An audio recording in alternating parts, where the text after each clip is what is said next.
Se acaba de terminar una nueva legislación del Congreso y el saldo para el gobierno de Gustavo Petro es por lo menos agridulce.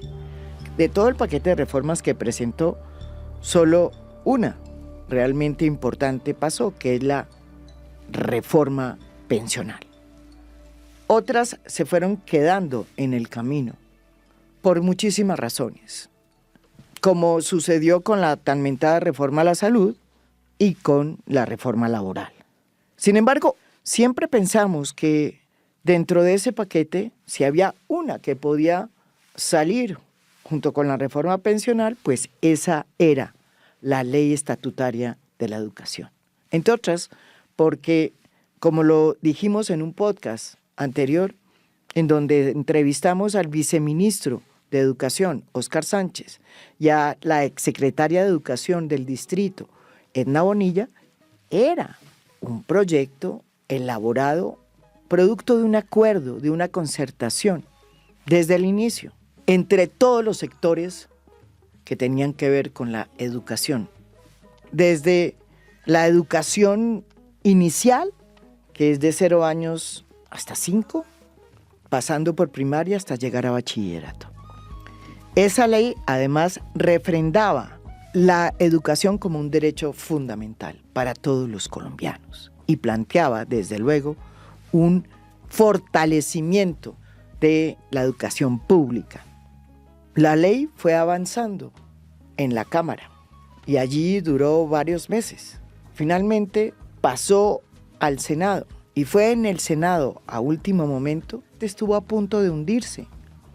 Pero por cuenta de un acuerdo que se logró entre la oposición, senadores como Paloma Valencia del Centro Democrático, como David Luna de Cambio Radical y la ministra de Educación, Aurora Vergara, se hicieron unas enmiendas con las que también estuvieron de acuerdo varios senadores del Pacto Histórico, como María José Pizarro.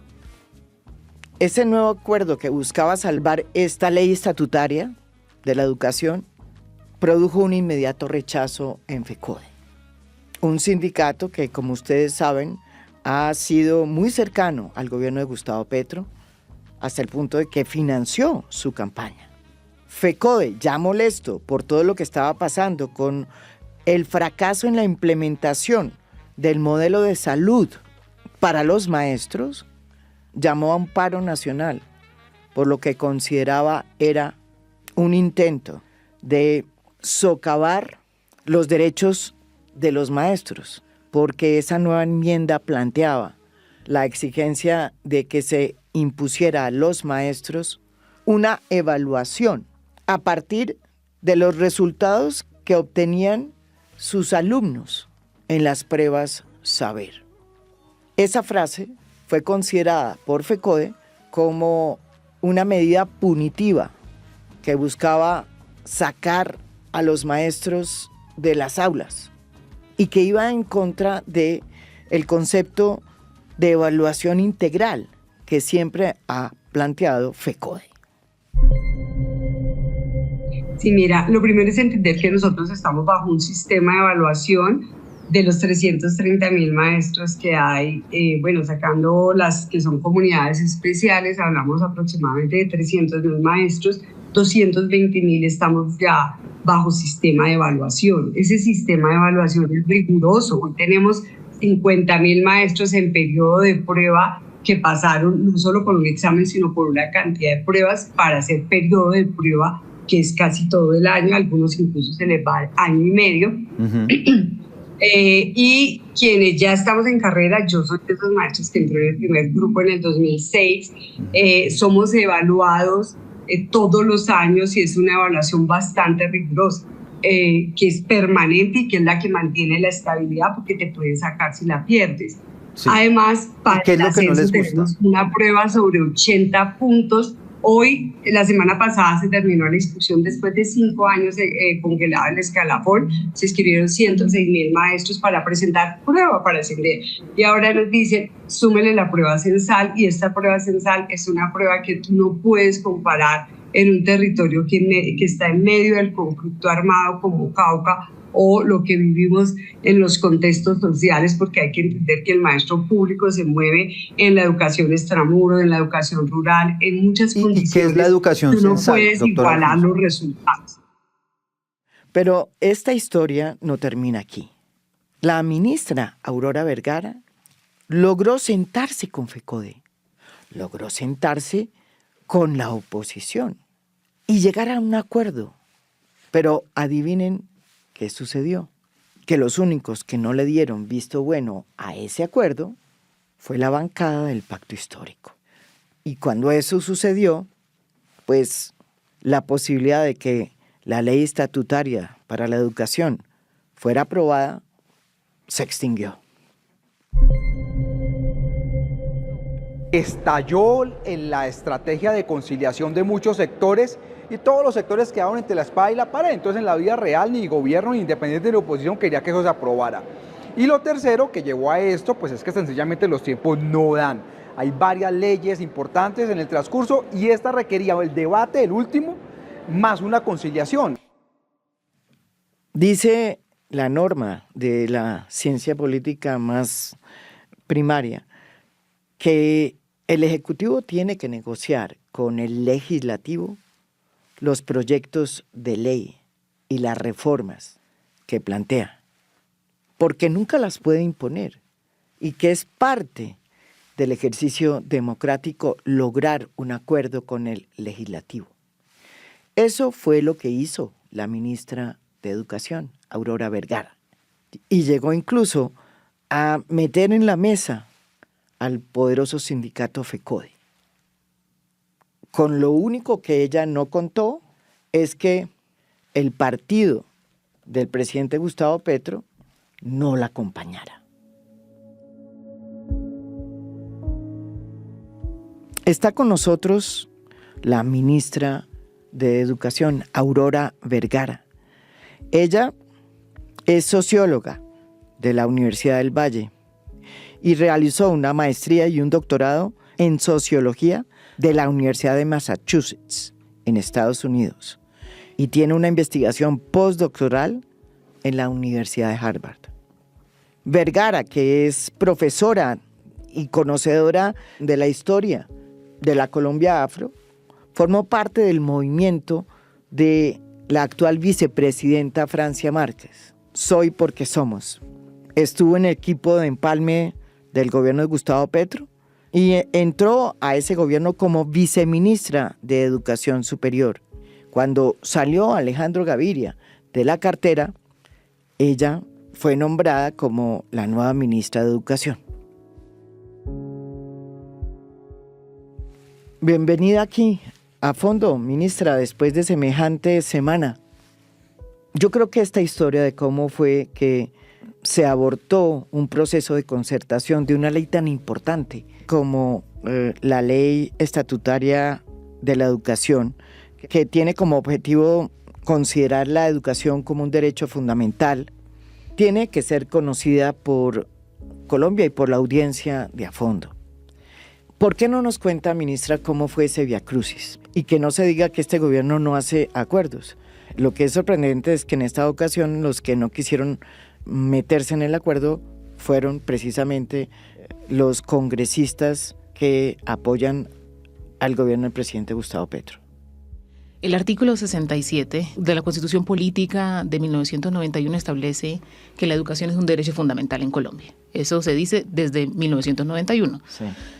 Sin embargo, lo hace obligatoria entre 5 y 15 años. Y desde la ley 115 del 94 se estableció que se necesitaba una ley de carácter estatutaria para regular ese derecho. En estos 30 años, la regulación del derecho fundamental a la educación no se ha alcanzado. Y por eso esa ley era tan importante, porque permite que el país se ponga al día, primero, con lo que se anunció en ese momento, pero también porque abre las puertas para modernizar la educación en Colombia. ¿Qué estamos proponiendo o qué se propuso en este proyecto de ley? Regular el derecho fundamental a la educación desde la educación inicial hasta educación superior. En palabras sencillas, esta ley permite organizar el sistema y que una persona que nazca o habite en Colombia, porque reconoce también a los migrantes, sepa que su hijo o su hija desde los primeros meses de vida tiene el derecho a la educación garantizado y que va a tener un sistema que se está ajustando para llegar al nivel de educación superior. Por más de 9 meses se concertó esta ley. Cuando llegamos en septiembre del 2023 al Congreso, íbamos con una fuerza muy grande porque veníamos de audiencias públicas en todo el país. Más de 50,000 personas contribuyeron con observaciones en la página web o en las audiencias públicas. Sin embargo, varias situaciones ocurrieron. La primera, en la Cámara de Representantes este proceso tomó muchos meses, casi 8 meses, y el Senado tuvo menos de un mes para deliberar y tomar decisiones. Así que, ante el escenario que estamos enfrentando hoy, radicar esta ley nuevamente nos deja una enseñanza para garantizar que avanza el proceso mucho más rápido en la Cámara de Representantes y llega al Senado con un poco más de tiempo. También enfrentamos la reacción del Ejecutivo de FECODE y del Magisterio colombiano frente a varios aspectos de la redacción final. Y aquí es importante para la ciudadanía entender. Este proyecto de ley entró a la Cámara y se aprobó sin muchas enmiendas. Se demoró, pero finalmente fue aprobado. Pasó al Senado y fue en el Senado, a último momento, que estuvo a punto de hundirse. Y fue entonces cuando se hizo un acuerdo para salvarla con la oposición. Ministra, ¿qué pasó en ese acuerdo? Las leyes tienen varios cursos por las cámaras y el último documento que pasa por el Senado integra un cambio en la redacción de educación inicial que no deja una expresión de la obligatoriedad de los 3 años de preescolar, que era importante para el magisterio colombiano y es importante también para el país. Porque como lo plantean los expertos mundiales, la mejor inversión que un país puede hacer es en educación inicial. Por eso es el artículo más importante de la ley estatutaria. Lo que se acordó en ese acuerdo que molestó tanto a FECODE, usted me dirá si estoy en lo cierto, ministra, es que en lugar de que se dijera que la educación inicial debería ser obligatoria por 3 años, se pasó a hacer una redacción en la que no se explicaba taxativamente lo de los 3 años. Exactamente, de tal manera que se puede articular los escenarios de cuidado, por ejemplo, en el ICBF, con la escuela, lo que significa que nos preparamos una vez esta ley se promulgue, y yo tengo la esperanza que el país va a construir los consensos necesarios para promulgar esa ley, es que nos vamos a enfrentar a la escuela del futuro, una escuela con 3 niveles de preescolar, en donde empezamos a mitigar desigualdades. ¿Por qué es tan importante garantizar que se regule el derecho a la educación en el nivel de educación inicial? Porque en el sistema público, en el sistema oficial, cuando los niños y las niñas llegan con 5 años o con 6 años al preescolar, ya se sedimentaron todas las inequidades en sus pequeños cerebros. Entonces, permitir que lleguen más temprano es abrir la posibilidad para que desarrollen una capacidad para hablar en mejores condiciones, para luego empezar a aproximarse con la lectura, la escritura y operaciones matemáticas de una manera muchísimo más equitativa. La discusión sobre ese artículo es que no quedaba expreso los 3 niveles de preescolar, que, como lo planteé en su momento, pues se abre la puerta en las ponencias que se radican posterior a la aprobación de la enmienda en la comisión primera, a que diga textualmente el jardín, el prejardín, los 3 niveles de preescolar. Entonces, ese es el primer debate en función de ese artículo. Esa es la posición de FECODE, que diga textualmente que es obligatorio esos 3 niveles de preescolar. ¿Y cómo quedó? No queda. Como salió votado de la comisión primera, no salió de esa manera. Sin embargo, ¿Por qué? Por una propuesta de redacción que se hizo. Eso fue más un ejercicio del equipo que en su momento estaba allí, que consideró que con la expresión 2 ciclos del preescolar quedaba claro que se estaba haciendo obligatorio. Entonces era una cuestión más de precisión. Entonces, ese es uno de los acuerdos más sencillos de zanjar. Donde hay mayores desacuerdos es en el artículo de evaluación docente. Para que nos entiendan también los que nos están escuchando, ese artículo también molestó a FECODE porque impone una evaluación a los maestros de acuerdo con las evaluaciones que se le hacen a sus estudiantes en las pruebas saber, que además han salido con muy malos indicativos. para los maestros de FECODE, esta evaluación es una evaluación punitiva que acaba con la evaluación integral, que es la que ellos siempre han planteado.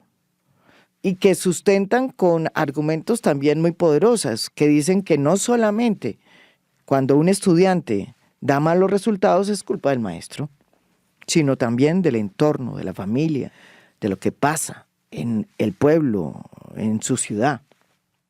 Lo primero que hay que saber aquí es, como Ministerio de Educación hemos insistido en múltiples instancias, una ley estatutaria reconoce derechos. Y creo, por ejemplo, el profesor Uprimi escribió muchas columnas sobre esto, alertando de la importancia de no cargarle a una ley estatutaria lo que es propio de una ley ordinaria. Y aquí nos vemos en ese escenario, que se integra, por ejemplo, la evaluación docente, que es propia de una ley ordinaria, y que esa discusión se puede sostener en un espacio normativo como ese. Entonces, ¿qué es lo que podría ir a regular una ley estatutaria de la educación como esta? Aclárenos, ministra. Los secretarios y secretarias de educación en todo el país deben tomar decisiones todos los días de garantía de derechos. Tenemos más de 300 sentencias en donde la Corte le está diciendo al gobierno de turno: usted necesita garantizarle la educación a los campesinos, a los discapacitados, a las víctimas, a los afrodescendientes, a los indígenas. Son demasiadas sentencias y muchas leyes. Una ley estatutaria lo que hace es recoger toda esa información en 45 artículos como esta, como en el caso de esta ley, y ese secretario o esa secretaria rápidamente puede asegurarse que no está violando sistemáticamente los derechos a las personas. Entonces, por eso una ley estatutaria tiene tanto poder, porque le permite al Estado organizarse, recoger la normatividad y la jurisprudencia vigente, incluso los acuerdos internacionales, y decirle, por ejemplo, a una familia que requiere formación inclusiva, en efecto le puedo garantizar ese derecho. Pero, ministra, volvamos a lo que FECODE no quiso y además que logró conseguirlo. Y es, ellos dicen que se oponen a que sean evaluados por la manera como sus estudiantes son evaluados por las pruebas saber. Su argumento es que ellos consideran que la evaluación tiene que ser integral y que esa evaluación, tal como quedó, es una evaluación punitiva que lo que hace es producir salidas de maestros de las escuelas y que eso afecta el derecho fundamental también de los maestros. ¿Cómo les explica usted a FECODE cómo quedó ese artículo que tanto les molestó y que terminó pues tumbando la ley? En efecto, esa fue una discusión extensa, porque el proyecto termina con 2 propuestas de artículo. El artículo de la evaluación que el magisterio colombiano a través de FECODE está tipificando como punitiva, y la propuesta que están haciendo los partidos de oposición, que es una evaluación que tenga como criterio los resultados de los estudiantes.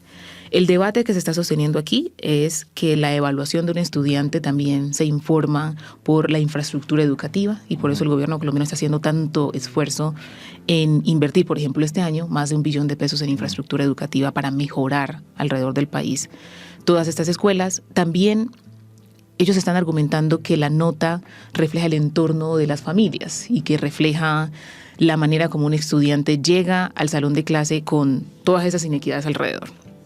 No logramos establecer un acuerdo y al final, aunque la redacción ya estaba lista, porque por ejemplo los partidos de oposición lograron encontrar el punto medio con FECODE, y eso es importante que el país lo sepa. No me diga. Eso es importante. Lo que es increíble es que se logró hacer un acuerdo entre FECODE y los partidos de oposición, pero entonces los que en el fondo no estuvieron de acuerdo con lo acordado, valga la redundancia, fue el pacto histórico. Pues aquí hay muchas personas involucradas en las últimas semanas. No podríamos atribuirle esa responsabilidad solamente al partido. ¿Qué pasó con ese acuerdo entre...? Y voy a plantearlo de la siguiente manera. Lo que ocurrió aquí, voy a atribuirlo al tiempo, a la construcción de consensos y a la configuración de un escenario de desconfianza, si lo pudiéramos llamar de esa manera. Tiempo, porque, por ejemplo, en los últimos 2 días el proyecto no se ha podido debatir porque no se agendó de manera adecuada. Entonces allí el proyecto de ley enfrentó esas limitaciones.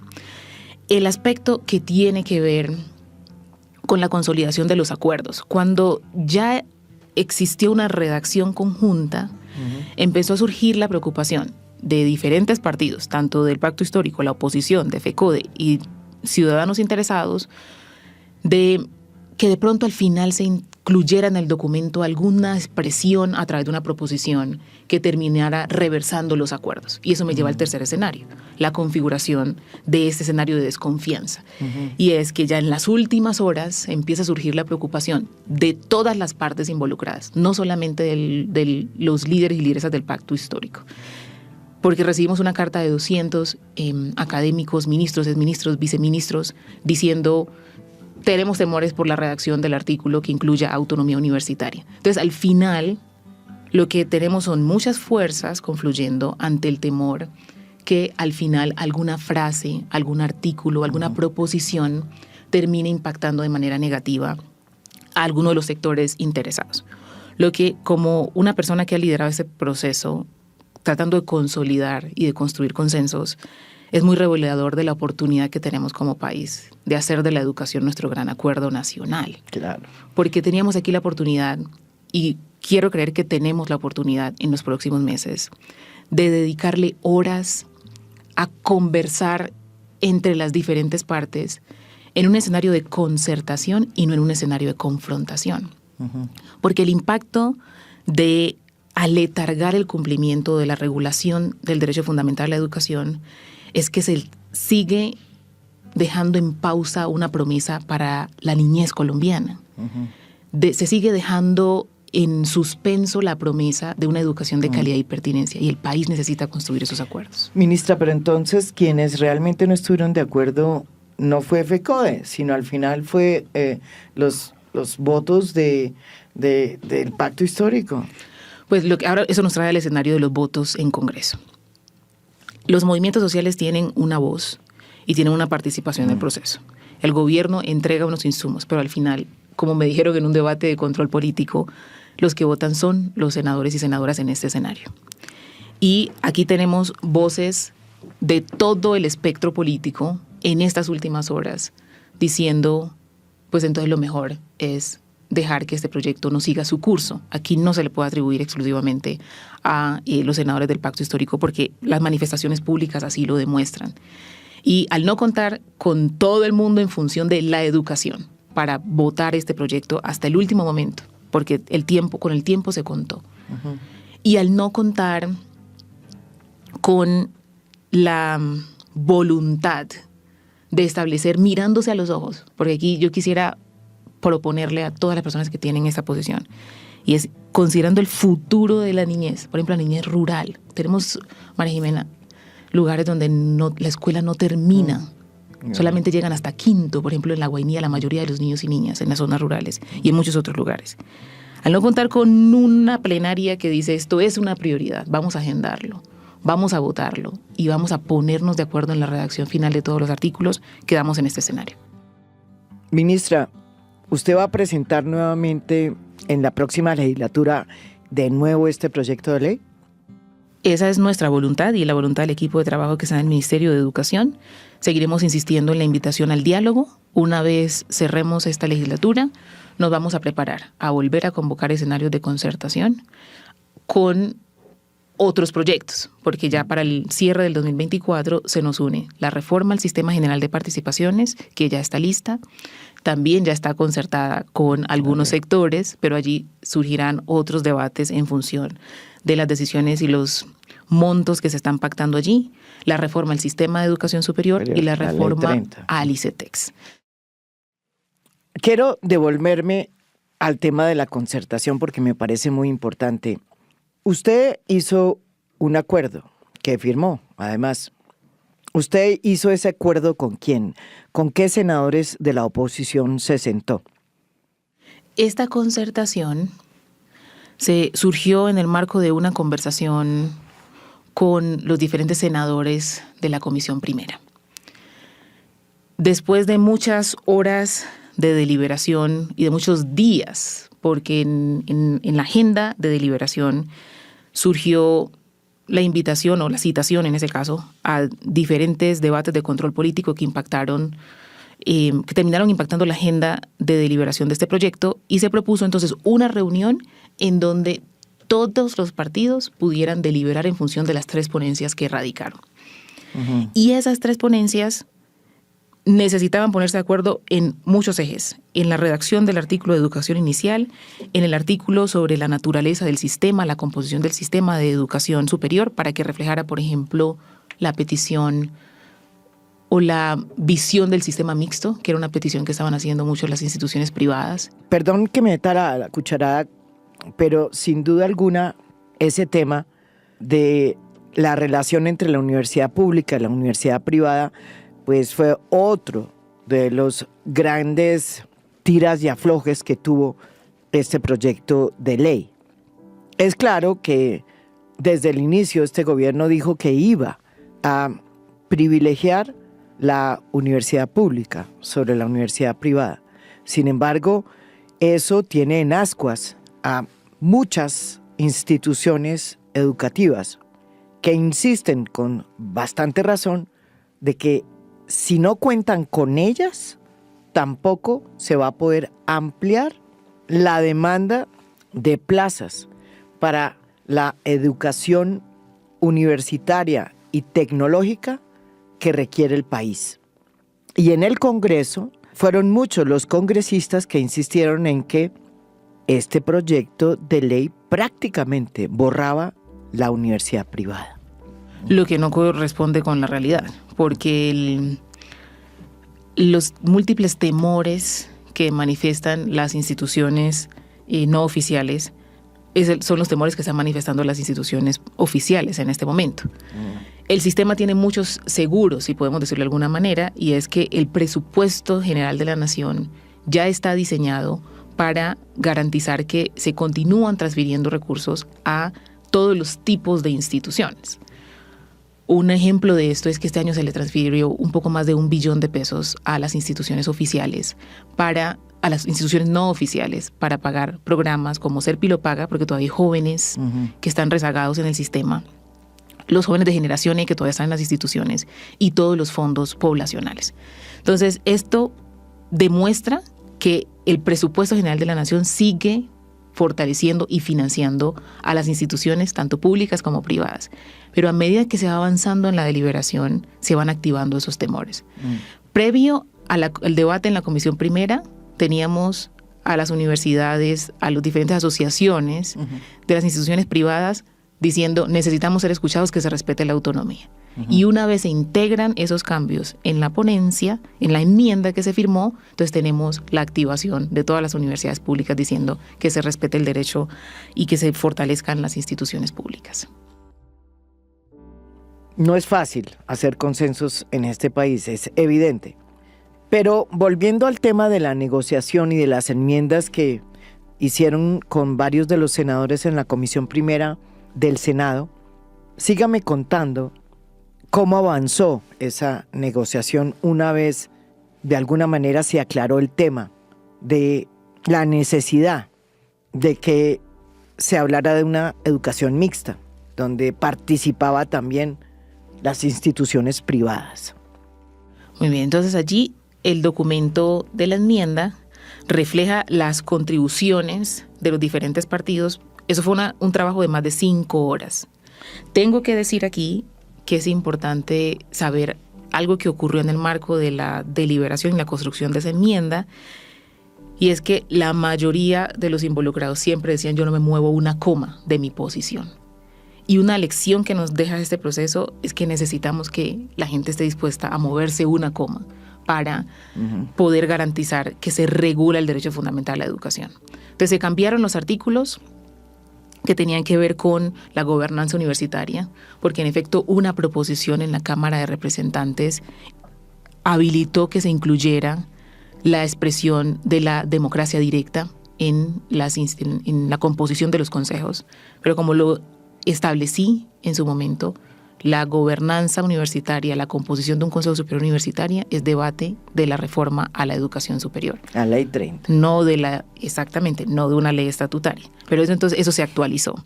Se reconoce las diversas instituciones. Entonces, en ese documento se integra. Y las propuestas de senadores de la oposición, que se reflejan, por ejemplo, en el artículo de la evaluación, en el artículo del nivel de educación terciaria, y que en este caso se acogieron porque eran las posiciones que estaban planteando. O sea, estamos en un escenario en el que había que concertar. Exactamente, de cara a la plenaria, y que en la plenaria también se recogieran las voces de los demás senadores y senadoras. Sin embargo, esta concertación pues no sirvió para salvar la ley, porque, como ya contamos, el pacto histórico no estuvo de acuerdo con esa concertación.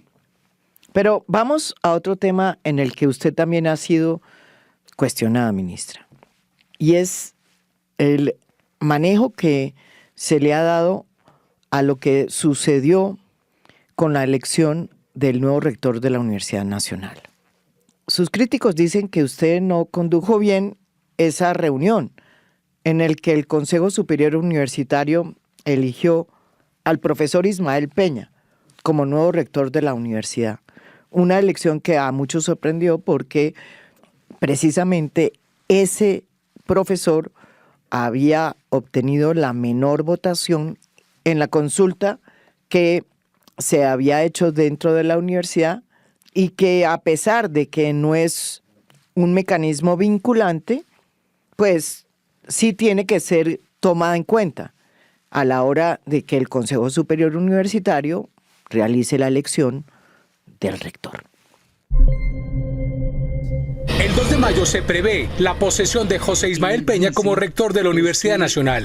Su elección es motivo de protestas, marchas, bloqueos y plantones de estudiantes y profesores que dicen haber sido excluidos en su proceso de selección.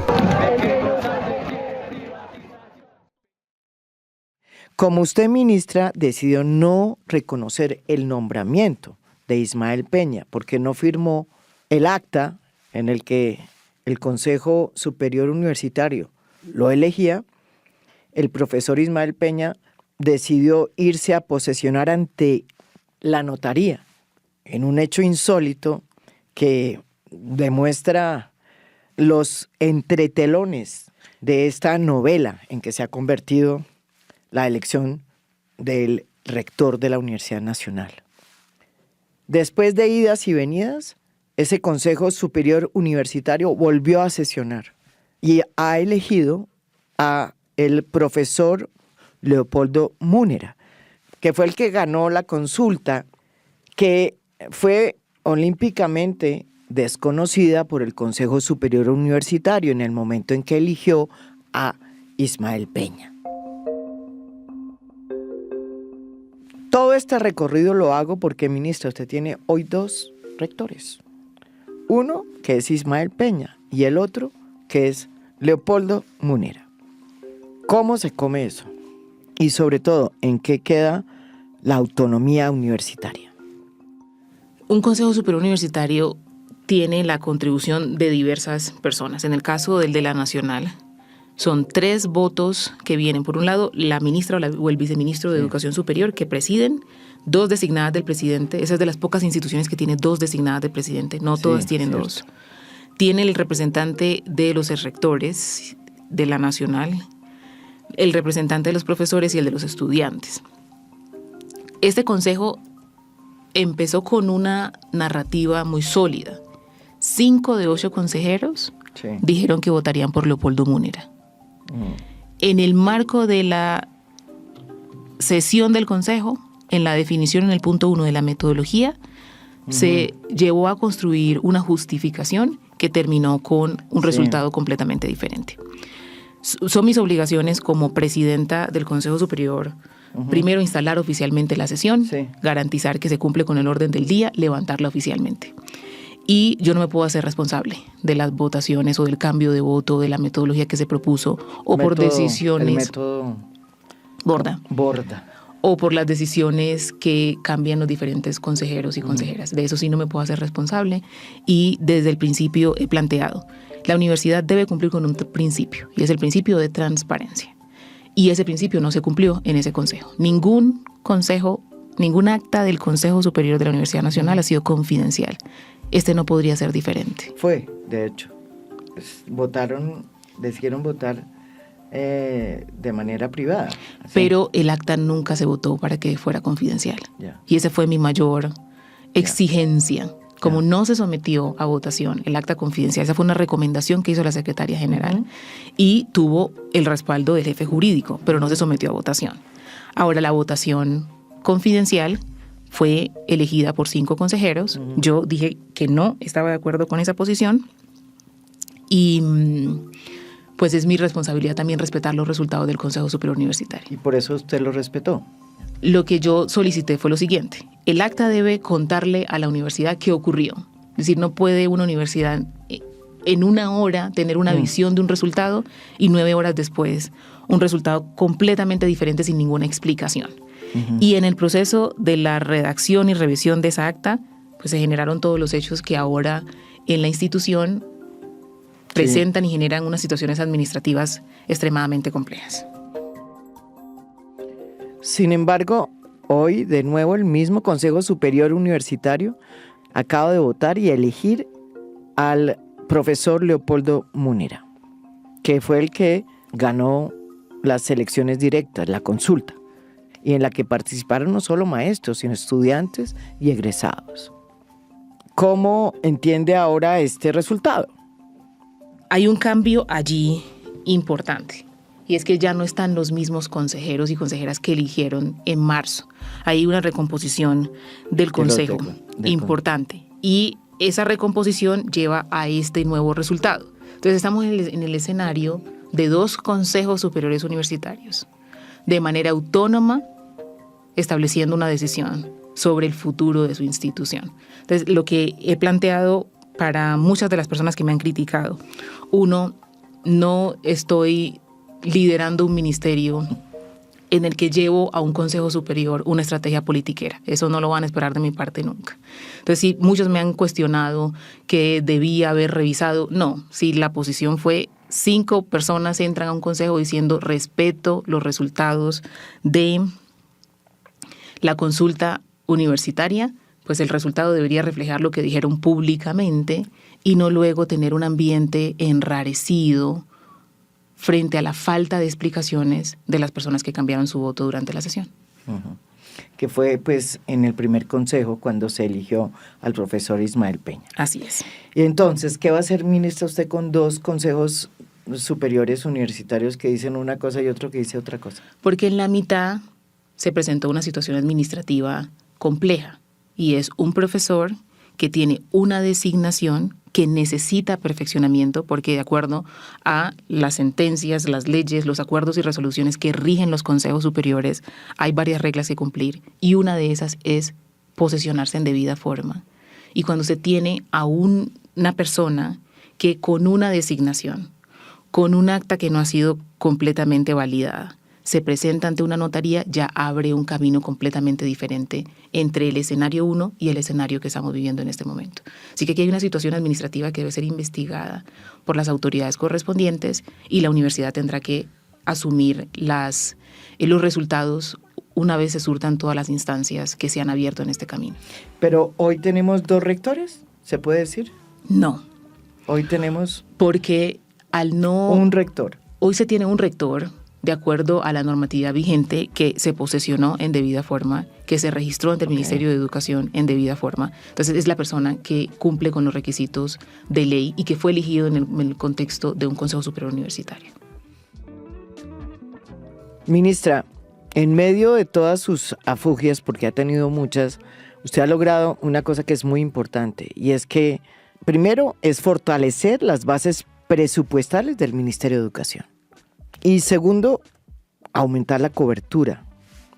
Yo la veo a usted muy tranquila en su puesto, pero también usted está consciente de que hay un rumor de que va a haber un cambio de ministros. ¿Usted cree que es hora de irse o de quedarse? Es importante destacar que una promesa que hizo este gobierno fue fortalecer las bases presupuestales de las instituciones oficiales y aumentar la cobertura. Y lo estamos logrando. Lo primero es que la gran movilización del 2021 era para aumentar la manera en que se calculan las transferencias a las universidades, que se hace con el impuesto al consumo. Entonces, se logró en esa movilización que el gobierno del momento transfiriera recursos calculando un IPC más 4.65. Hoy le podemos dar la noticia al país que se cumple esa promesa, porque la transferencia de la nación a las instituciones hoy se calcula en un IPC más 9. Eso es un salto en 2 años muy importante, porque va a permitir que todas esas instituciones tengan más recursos para seguir aumentando la cobertura, para fortalecer sus proyectos de fomento a la calidad, que son tan importantes, para generar programas innovadores que le respondan a esa generación, para mejorar su infraestructura. Por ejemplo, volviendo al caso de la Nacional, logramos asignarle 70.000 millones de pesos para su edificio de artes y les creamos un mecanismo, como a todas las universidades públicas, que se llama Universidad en tu Territorio, para que presenten a través de proyectos integrales de cobertura la manera en que van a mejorar de manera integral sus instituciones. Ministra, usted también va a tener que ponerse en la tarea de presentar en la próxima legislatura la reforma a la Ley 30, que esa sí va a tener que ver con la universidad pública, y que va a suscitar de nuevo toda suerte de percepciones por parte de la universidad privada que se siente rezagada en este gobierno. ¿Cuál es su mensaje para ir ambientando esta ley que va a ser mucho más dura de debatir que esta ley estatutaria para la educación? Tenemos un mensaje fuerte en las calles colombianas hoy de parte del magisterio y de los estudiantes, y es la defensa de la universidad pública. Y ese argumento lo hemos recibido desde comienzo de gobierno. Creo que es importante para también la ciudadanía reconocer que este fue un programa de gobierno que ganó con esa defensa, la defensa de la educación pública. Y es importante cumplir esa promesa y garantizar que en estos años de gobierno los establecimientos educativos, porque aquí debemos pensar no solamente en la universidad como la conocemos, sino en las instituciones universitarias y otras instituciones técnicas y tecnológicas que aportan a la meta de cobertura que también estamos cumpliendo. Hoy podemos decir que encontramos una tasa de cobertura en el 53% y hoy está en el 55.4%. Es decir, que allí estamos haciendo algo muy valioso y muy poderoso que necesita que el gobierno, en medio de todas las situaciones que se están enfrentando en diversos sectores, continúe el cumplimiento de esa promesa. ¿Y con la universidad privada?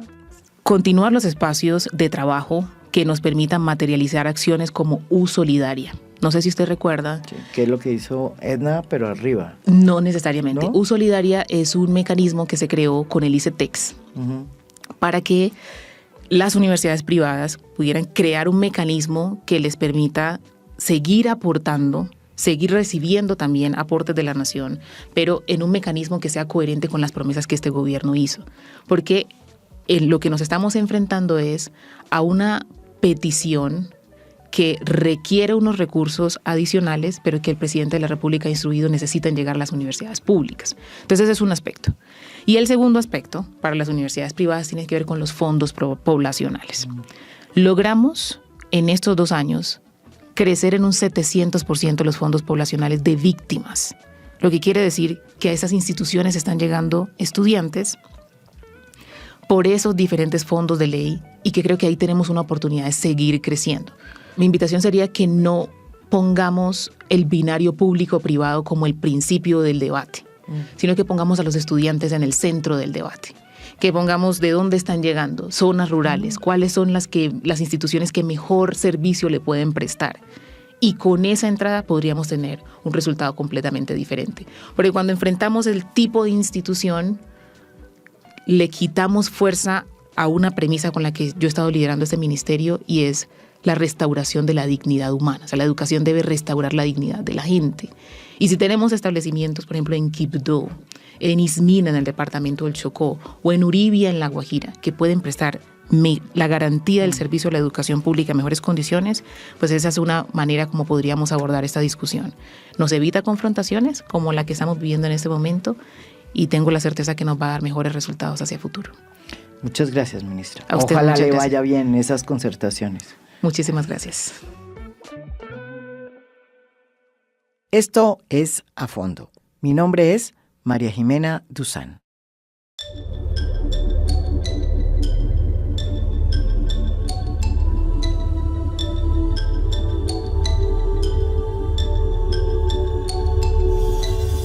A Fondo es un podcast producido por Mafialand. Producción general, Juan Diego Barrera. Gestora de audiencias, Beatriz Acevedo. Postproducción de audio, Daniel Chávez Mora. Música original del maestro Óscar Acevedo. Nos pueden escuchar también en mi canal de YouTube. Gracias por escuchar. Soy María Jimena Duzán.